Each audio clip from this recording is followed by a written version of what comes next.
At 11:47 p.m., Helena Ward walked into Blackmere Keep carrying a cracked moon-silver authorization disc and enough evidence to hang a king. Behind her, 3 border villages had 9 days of grain left. Ahead of her, 12 armed wolves lowered their spears. If she failed to place the disc before a lawful tribunal by midnight, every record it contained could be erased under emergency decree, and the villages would disappear with it. Helena stopped beneath the iron arch of the gatehouse, one hand pressed against the blood soaking through her coat. The cut along her ribs was shallow enough to survive, but deep enough to make each breath feel borrowed. Mud streaked the hem of her charcoal skirt. One sleeve had been torn away at the shoulder. Her dark auburn hair, usually pinned in a severe knot, hung loose around a face made sharper by exhaustion. The guards did not look at the wound first. They looked at the disc. Moonsilver caught torchlight differently from ordinary metal. It held light rather than reflected it, as if the surface remembered every flame that had ever touched it. This disc should have rested inside the sealed records vault beneath the Royal Council chamber. Instead, it lay in Helena's palm, split through the center by a hairline fracture. "Set it down," the gate captain ordered. "No." His nostrils flared. "You are inside the Alpha King's stronghold, and you are standing between starving families and the only evidence they have left." The captain's gaze hardened. "Set it down." Helena closed her fingers around the disc. "Call King Rowan Blackmere." A murmur moved through the guards.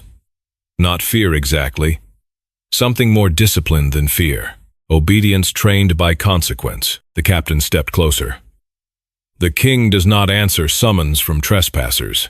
I am Helena Ward, Senior Treaty Auditor for the Northern Compact. My commission is recognized by both human and wolf law." She held his gaze. "And if this disc does not enter a tribunal box before midnight, your king will be accused of destroying evidence under seal." The captain's expression changed by less than an inch, but Helena had spent 26 years reading men who believed stillness concealed panic. It did not. "Search her," he said.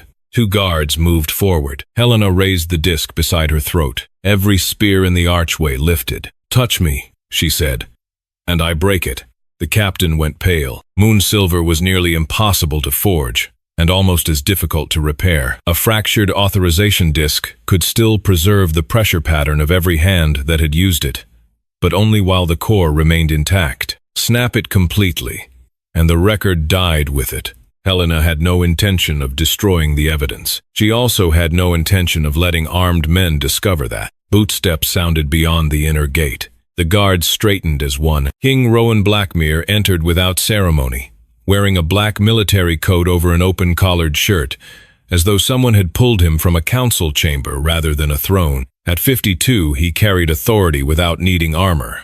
Broad shoulders, dark hair cut close at the temples, silver-gray eyes that settled on Helena first, then the blood beneath her hand, then the disc near her throat. He did not hurry. That was the first thing she disliked about him. The second was that he noticed everything. "Lower the spears," he said. The guards obeyed. Rowan stopped 6 feet away. "Helena Ward, you know my name. I know every auditor assigned to my borders. Then you know why I am here. I know you were reported missing 4 days ago. Your officers tried to make that permanent." A small silence opened between them. The gate captain stared at the floor. Rowan's attention did not leave Helena's face. "Bring a physician." "No, you are bleeding, and your emergency decree expires in 13 minutes. His jaw tightened. "You stole royal property. I recovered evidence from men who were burning it. You crossed a restricted boundary. The boundary was moved 3 miles east last month without compact approval." His eyes narrowed. "You expect me to believe my officers attacked a treaty auditor, falsified a border line, and destroyed royal records. I expect you to examine the disc. I expect you to hand it over." Neither moved. For one brief second, the gatehouse seemed to empty of everyone except the 2 of them. Helena had negotiated with mayors, pack chiefs, military governors, and men who smiled while cutting food allotments from children. Rowan Blackmere was more dangerous than most because he did not waste energy pretending to be harmless. Still, she had not crossed 40 miles with a knife wound to be intimidated by posture. "You may arrest me," she said. "You may search me. You may put me in chains if that helps preserve your dignity. but the disc goes directly into a tribunal box, witnessed by one human representative, one wolf representative, and one neutral clerk. This is my keep, and those are treaty terms your seal ratified. His gaze dropped to the disc again. Midnight, Helena said. 10 minutes. Rowan turned to the captain. Open the lower tribunal chamber. The man hesitated. My king, the chamber has not been convened. It has now. And her? Rowan looked at Helena. Arrest her. The guards closed in. Helena allowed them to take her arms, though not the disc. Rowan noticed that too. The lower tribunal chamber sat beneath the keep, carved into black stone older than the kingdom's current borders. 3 iron witness chairs faced a circular table. At its center rested the tribunal box, a narrow coffer of glass and moon, silver designed so evidence could be inserted but not removed without 3 separate keys. A human clerk was dragged from his quarters, still fastening his coat. A wolf magistrate arrived moments later with wet ink on his fingers. Captain Tessa Crow, commander of Rowan's personal guard, took the 3rd seat. Helena studied her immediately. Tessa was in her mid-40s, lean, dark-haired, and alert in the manner of someone who had survived by speaking less than she knew. A pale scar crossed one eyebrow. Her eyes paused on Helena's torn sleeve, then on the dried mud at her boots. Recognition flickered. Not of Helena. Of the mud. Interesting. State the evidence, the clerk said. Helena placed the cracked disc above the box but did not release it. Authorization Disc 7, she said, assigned to emergency relief distribution under the royal seal. Recovered from the abandoned custom station at Grey Hollow after armed border officers attempted to burn the associated ledgers. Rowan stood behind the witness chairs, arms folded. How many officers? Tessa asked. 5. Names? 2 wore no insignia. One was Lieutenant Orrin Pike. One was Sergeant Vale Mercer. The 5th died before he could identify himself. The magistrate looked up sharply. You killed him? No. Lieutenant Pike did. Tessa's expression did not change, but one finger pressed against the table. Helena continued. The surviving ledgers show that grain, fever medicine, and winter salt assigned to Grey Hollow, Mercy Ford, and Bell's Crossing were diverted over 8 months.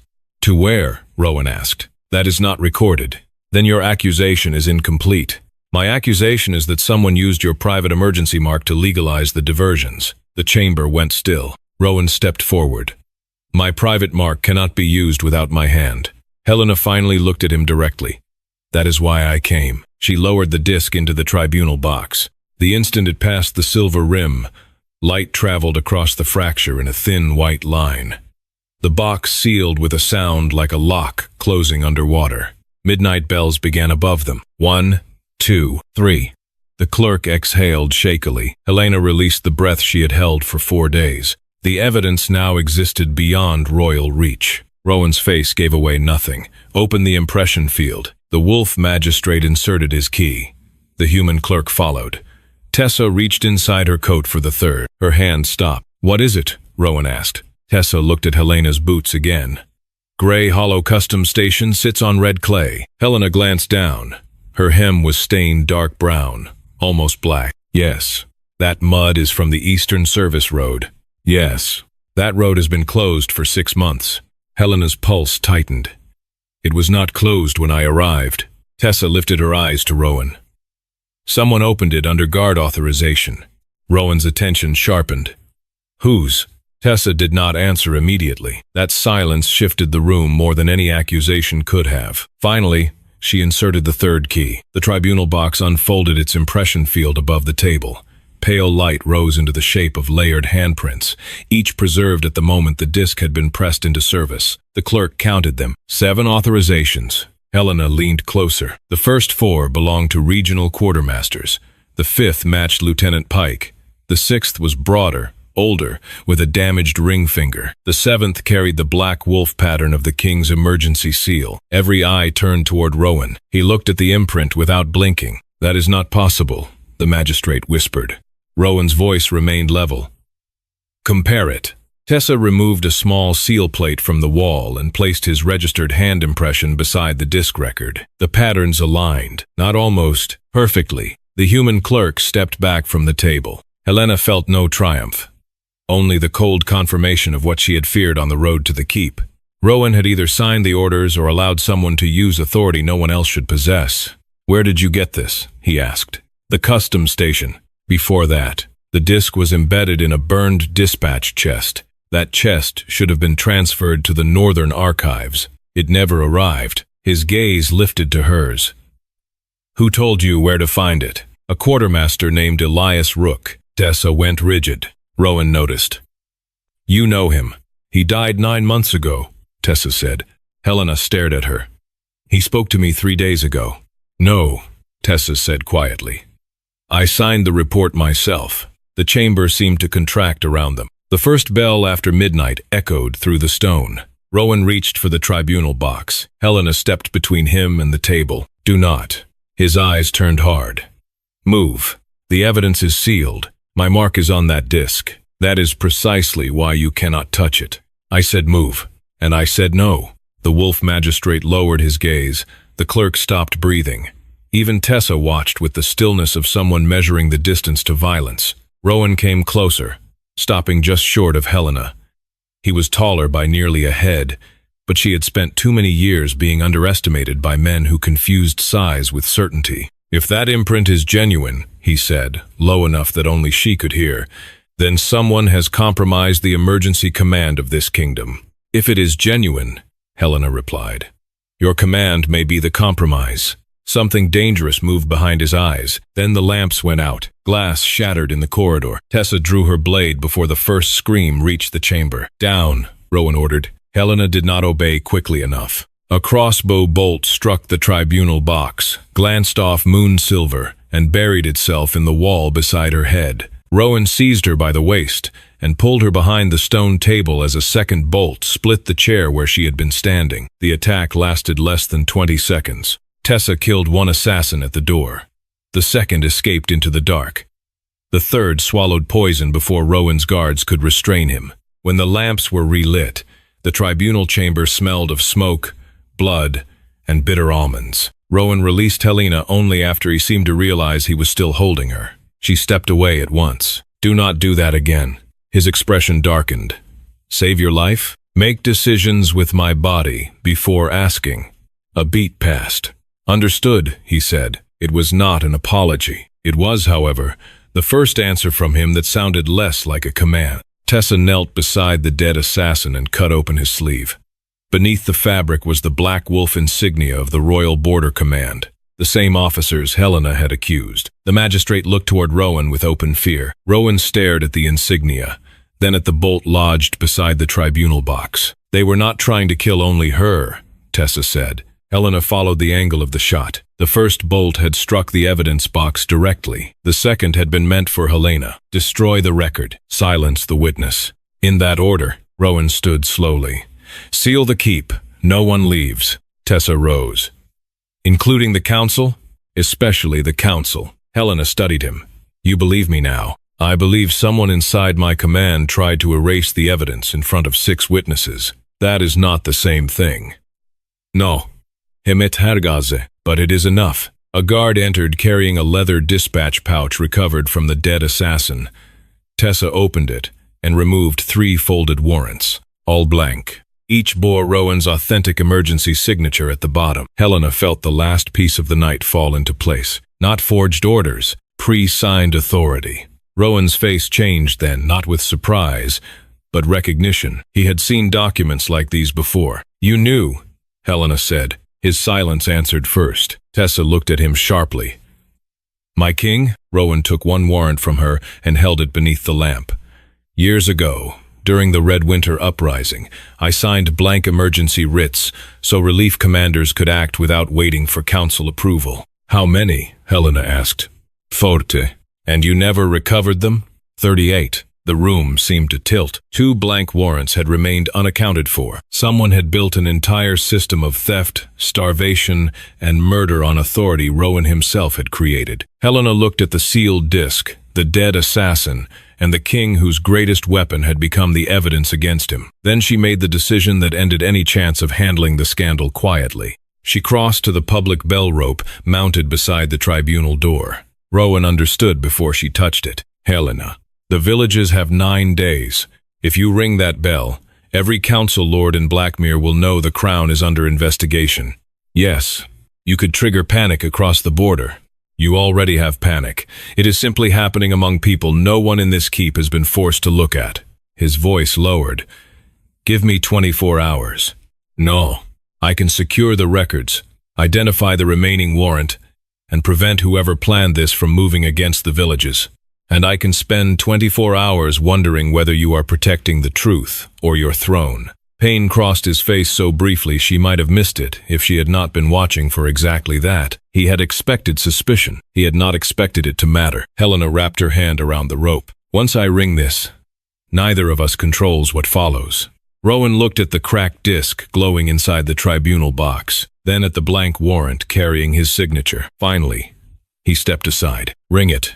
Helena pulled. The tribunal bell thundered through Blackmere Keep, summoning the full council, the treaty delegates, and every witness required for a public inquiry against the crown. Above them, doors opened across the sleeping fortress. Below, the moon-silver disc flared once inside its sealed box. A final impression appeared beneath the king's mark, faint, partial, and impossible. It belonged to a dead man. The dead man's name appeared only after the tribunal bell finished ringing. Elias Rook. Helena stared at the pale impression hovering beneath Rowan's registered mark. It was incomplete, no more than the lower edge of a palm and the damaged curve of a ring finger, but the tribunal field matched it against the old quartermaster's archived record with 98% certainty. Tessa Crow broke the silence first. That cannot be authentic. You said the same about the king's mark. Helena replied. I signed Rook's death report. Did you see his body? Tessa's mouth tightened. No. His transport wagon burned before it reached the keep. We recovered his insignia, his ledger case, and enough remains for the physician to certify death. Enough remains, Helena said. Not his remains. Rowan stood motionless beside the tribunal table, one hand closed around the unsigned warrant. The public bell had begun drawing footsteps into the corridors above them. Within minutes, every council lord in Blackmere would know a formal accusation had been opened against the crown. Lock the chamber, he said. The wolf magistrate hesitated. The bell requires public access. The evidence remains public. The room does not remain undefended. Tessa crossed to the iron doors and gave orders to the guards outside. Helena watched Rowan while he studied the impression field. He had not denied recognizing the blank warrants. He had not asked anyone to hide them. That mattered. It did not absolve him. The first council members arrived before the assassins' bodies had been removed.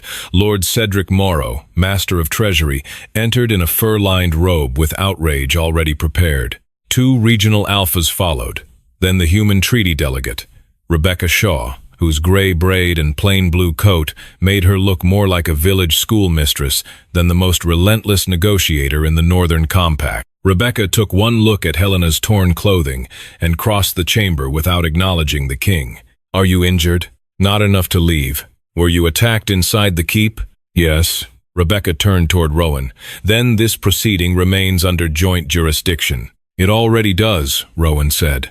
Your history suggests your definition of joint can become flexible under pressure. So does yours. Mine becomes louder. For the first time that night, Helena nearly smiled. The council filled the witness seats. The cracked disc remained sealed beneath glass, its layered impressions visible to everyone. Whispers spread when Rowan's mark was identified. They became accusations when the blank warrants were displayed. Lord Morrow rose. This is sedition dressed as procedure.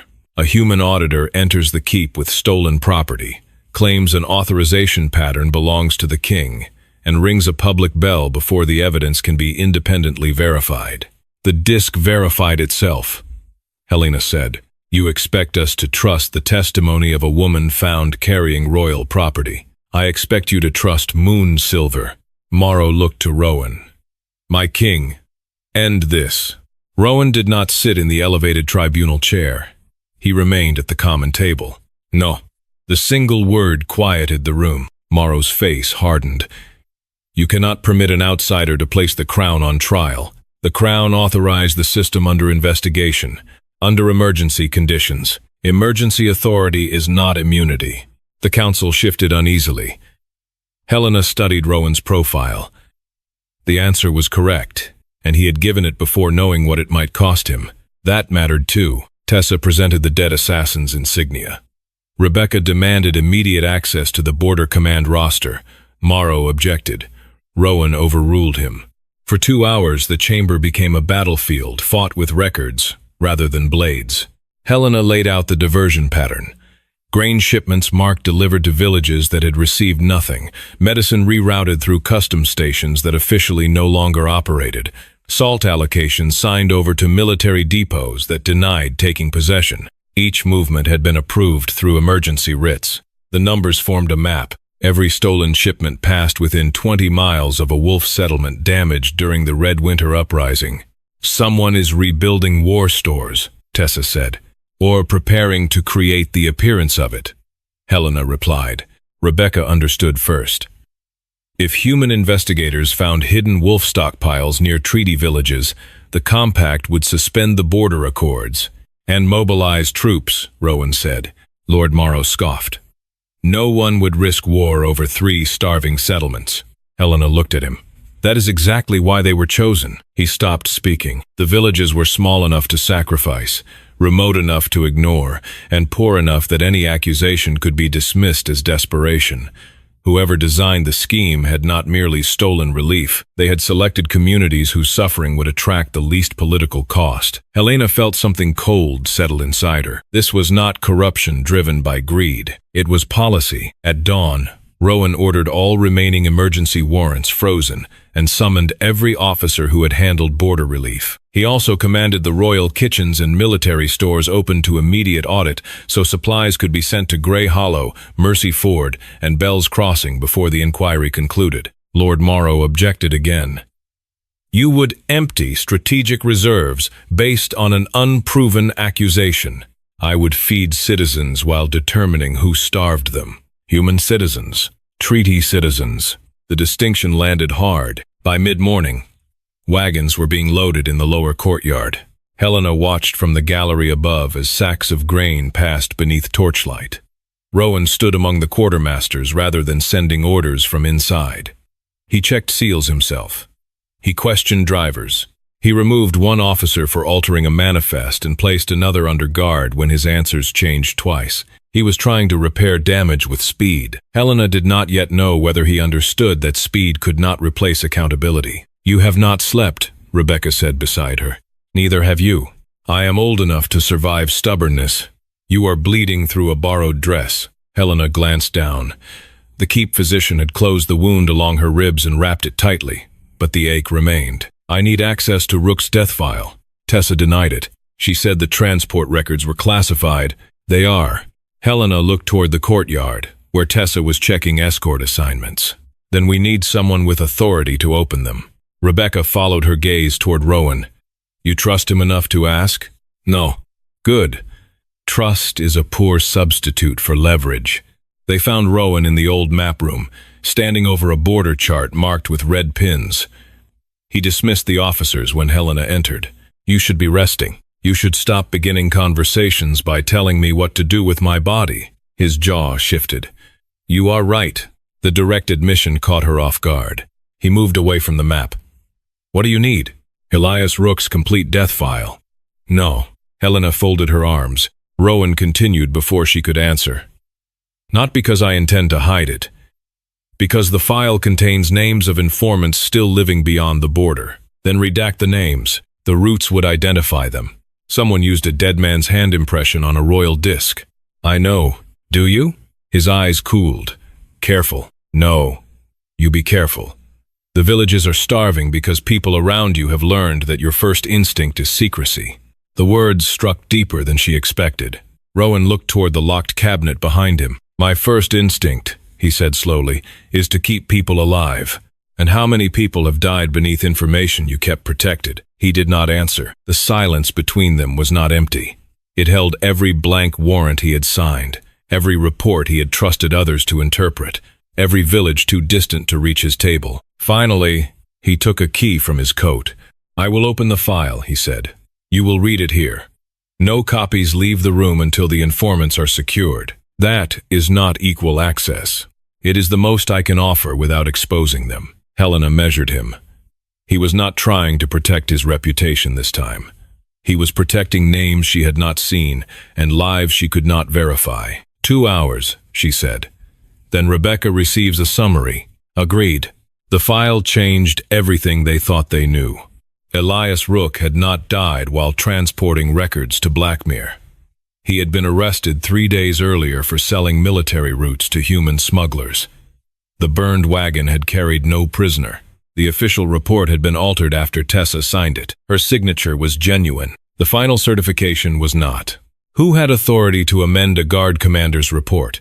Helena asked. Rowan read the page twice. The Chancellor's office. Who was Chancellor then? Oren Vale. The name meant little to Helena. Rowan's reaction said it should have meant more. He retired 6 years ago, Rowan said. He lives at St. Aura's Monastery. Convenient. He advised my father before advising me, and controlled emergency records for 34 years.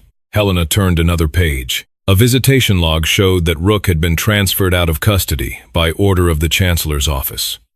The receiving officer's name had been cut from the paper with a blade. Beneath it, almost hidden in the binding, was a second notation written in faded red ink. Subject retained for imprint work. Helena felt the room grow colder. Imprint work, she said. They kept him alive to use his hand.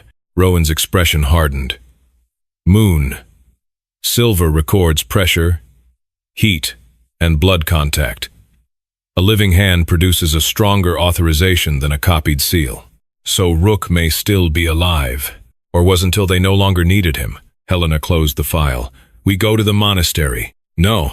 She looked up. Oren Vale spent decades controlling the machinery of this kingdom, Rowan said.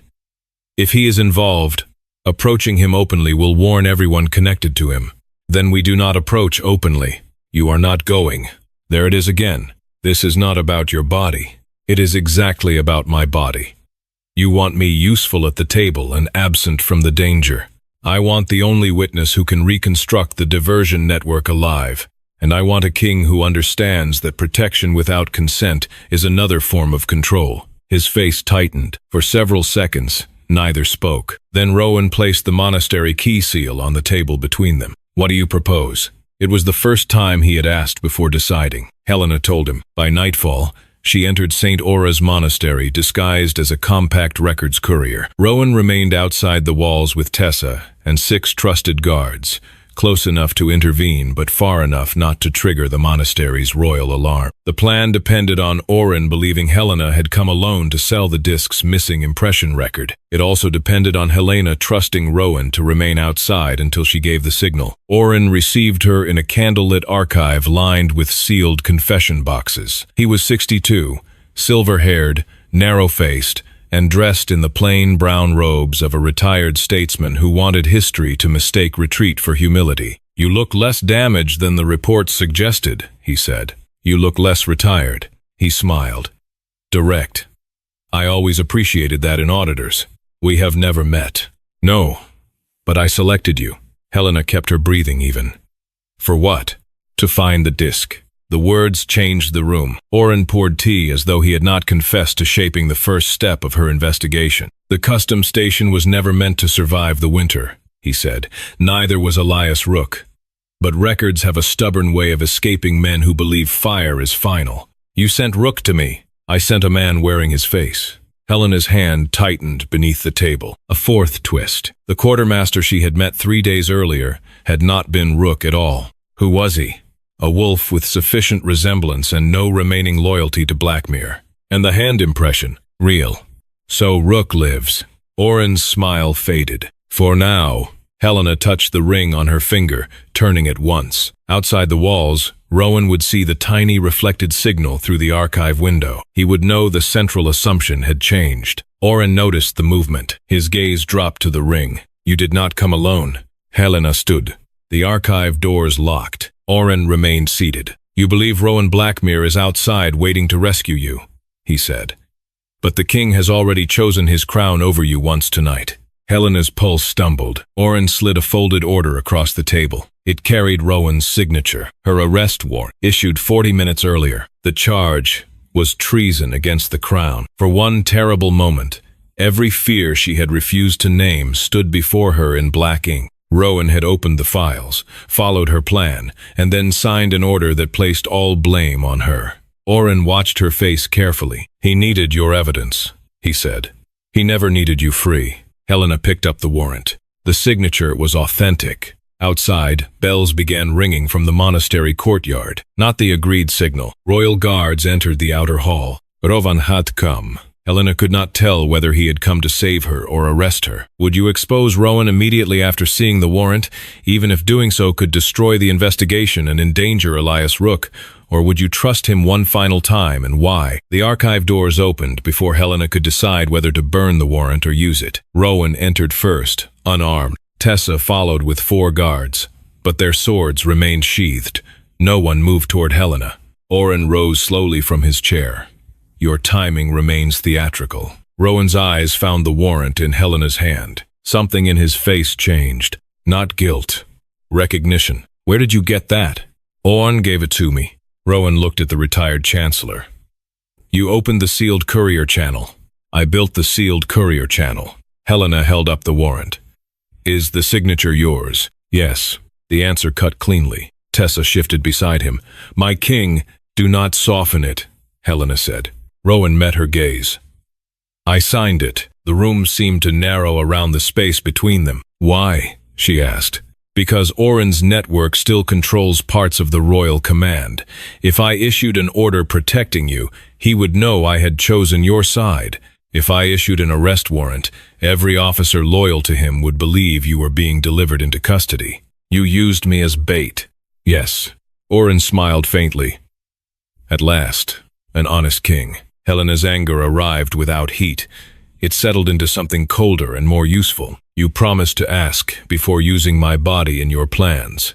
"I did. You asked me to enter the monastery. You did not ask permission to make me appear disposable." "No."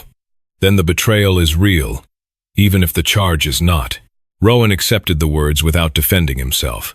"I know." Oren watched them with growing impatience. "This is touching, but irrelevant. The warrant places her under royal authority. Take her, Rowan. Restore order. Let the compact rage for a month, and then return to trade when winter prices rise." Rowan did not look away from Helena. "The warrant has a second page." She unfolded the paper. A narrow strip of moon-silver thread had been sewn into the binding.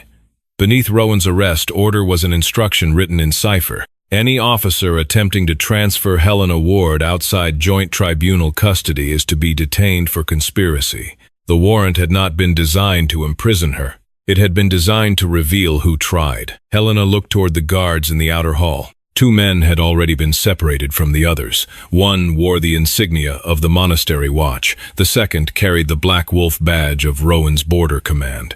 Tessa held up a ring of keys taken from him. "One opens the western cells," she said. "The other opens a wagon waiting beyond the monastery wall." Oren's expression finally lost its calm. "Elias Rook," Helena said. "He is here." Tessa turned toward the lower corridor. Oren moved first. He reached for the confession box beside him and pressed his palm against its moon-silver lock. The walls answered. Metal shutters slammed over the windows.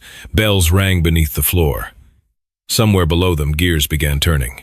Rowan seized Oren's wrist, but the old chancellor twisted free and stepped behind the table. "You still think this is about stolen grain," Oren said. "You still think a kingdom survives by feeding every village that demands pity. It survives by not murdering its citizens," Helena replied. "It survives by choosing which losses prevent greater ones." The archive wall opened behind him. Inside stood Elias Rook. He was thinner than the man Helena had met on the road, with a gray beard and one ruined hand bound in leather. Chains ran from his ankles to an iron ring in the floor. Beside him sat a moon-silver press stained dark with years of blood contact. Helena understood at once. Rook had been forced to authorize diversions, false transfers, and military orders. His damaged hand explained the partial imprint on the disc. But he was not the man who had led her to Grey Hollow. Oren had used a substitute to guide her toward evidence he wanted discovered. "You wanted the investigation opened," Helena said. "I wanted Rowan frightened." "Why?" "Because frightened kings reach for emergency power." Oren looked at Rowan with almost paternal disappointment. "The border accords were making you weak. The council questioned you." Human delegates demanded inspections. Your own villages began expecting debate instead of obedience. I needed a crisis large enough to remind Blackmere why unchecked authority exists. The last twist settled into place. The stolen relief, the hidden stockpiles, the dead quartermaster. Even Helena's discovery had not been attempts to hide corruption. They had been pieces of a manufactured collapse. Oren intended the scandal to trigger panic, expose false war supplies, break the human treaty, and force Rowan to reclaim absolute emergency rule. You arranged evidence against the crown, Tessa said. I arranged necessity. And the starving villages? Helena asked. Acceptable pressure. The words ended any chance he had of controlling the room. Elias Rook lifted his head. No, he said. His voice was weak, but everyone heard it. Oren turned sharply. Rook pulled his bound hand free from the leather brace. Blood ran from reopened wounds across his palm. You always said small people would accept being sacrificed, he whispered. You never asked us. He struck his hand against the moon-silver press. The machine awakened. Records flooded the archive walls in bands of pale light. Warrants, transfers, payment orders, guard assignments, false death certifications. Decades of hidden commands spread across the stone. Oren stared at them. You fool. Rook smiled without humor. You taught me records outlive kings. Oren lunged toward the press. Helena stepped into his path. She had no wolf strength, no blade, and no illusion that she could defeat him physically. She did have the cracked authorization disc hidden inside her coat. She pressed it against the active machine. The fracture caught Oren's latest palm imprint. Moonsilver flashed across the room. His handprint joined every order he had denied. His own attempt to destroy the evidence authenticated it. Tessa's guard seized him before he reached Helena. He fought until one knee struck the floor, then stopped with the stiff dignity of a man who still believed history might forgive him. You think public truth will strengthen this kingdom? He said to Rowan. It will tear your authority apart. Rowan looked at the glowing records. Then my authority was built too weakly. 3 days later, the public council convened in Blackmere's Great Hall. Human delegates filled one side. Wolf leaders filled the other. Survivors from Grey Hollow, Mercy Ford, and Bell's Crossing stood before the throne in clothes repaired too many times. Helena did not stand beside Rowan. She stood at the evidence table. Oren was brought in without rank, robes, or ceremonial name. Elias Rook testified from a chair, his injured hand resting beside the cracked disc. Tessa presented the altered reports and admitted that her own loyalty had allowed sealed commands to escape scrutiny. Then Rowan rose. He did not wear a crown. The crimes before this council were designed by Oren Vale, he said, but they were made possible by powers I created, signatures I gave, warnings I delayed, and a culture that taught officers my authority mattered more than the people affected by it. Murmurs moved through the hall. Lord Morrow stood. The Chancellor deceived you. He used tools I refused to surrender. You preserved stability. I preserved my control. The distinction silenced the council. Rowan placed the Black Wolf seal on the evidence table. Effective today. I dissolve the emergency warrant system. Every royal order will require recorded review. Border relief will be governed by a joint civilian tribunal, and I submit myself to judgment for negligence, concealment, and abuse of unchecked authority. The hall erupted. Several alphas demanded order. Others demanded he withdraw the statement. Morrow called it madness.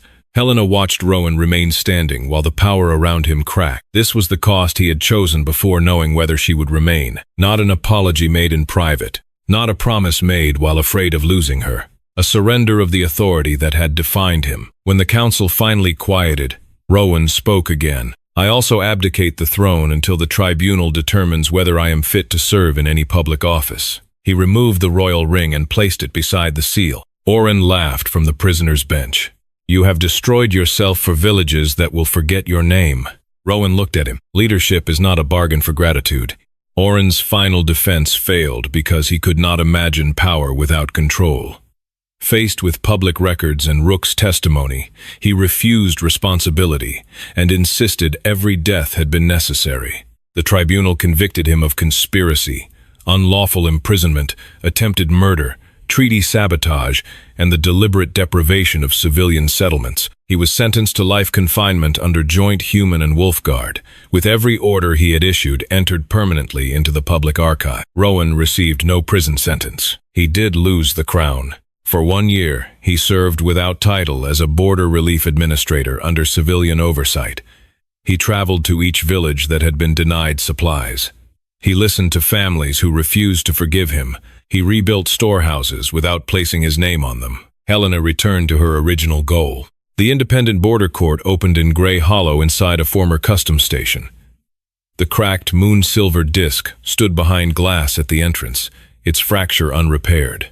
She forgave Rowan 6 months after the trial. She did not reconcile with him. Forgiveness meant she no longer wanted punishment to define the rest of their lives.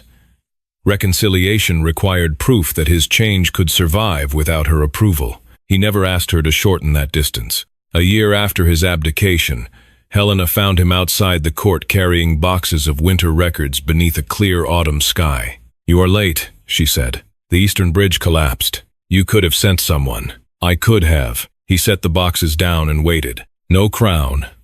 No guards. No expectation. The man before her had lost power and continued changing anyway. Helena stepped closer. "I do not want the man who saved me from consequences he created," she said. "I want the man who understands why I had to leave. I understand. And if we try again, I keep my work, my court, and my name. Yes, you do not make choices for me because you are afraid. I ask, and when I say no, I live with it." She studied his face, looking for the king who once believed protection excused secrecy. She found only Rowan. Helena held out her hand. "This is not a return to what we were." He took it carefully. "No, it is a beginning under different terms." His thumb moved once across her knuckles. "Those are the only terms I want." Together, they walked past the cracked disc and into the court Helena had built not as king and chosen woman, but as two people willing to earn what power could never command. The lesson was simple. Love cannot erase responsibility, and forgiveness does not require immediate reconciliation. Real change is proven when someone accepts the cost of truth without knowing whether they will be rewarded. Subscribe for more mature Alpha King romances built on justice, difficult choices, and second chances that must be earned. Share in the comments whether Helena was right to wait a full year before giving Rowan another chance.